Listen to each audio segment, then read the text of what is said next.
Don't earn money. We spoke about this in a previous video. If you haven't watched it yet, please find the link in the description. What gets avoided if you take chances in business? If you take chances, making changes gets avoided in business. Taking chances may not better the business, but making changes definitely may better the business. Suppose the business is not doing well. You will keep on trying and trying by doing the same by the formula of don't give up. But that betters the business? No, that's the reason your business is already not doing better. Instead, taking chances on trying the same thing, make changes and try. Execute different changes in business and give some time for that. And see, did the business got better? Then don't give up the business.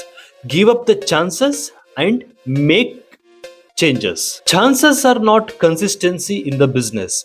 Changes and adaptations are the only consistency in business. In every business, the customers or clients gives you the chances for the first time. But you should not take the chances. You should give the chances for them to come back to you again. If you take chances, making changes in business gets avoided. Only best can give satisfaction. Give best. All the best. Write in comments what type of business you are planning. Let's try to decode that business in future videos. Continue to watch next on strategy will not work without what strategy?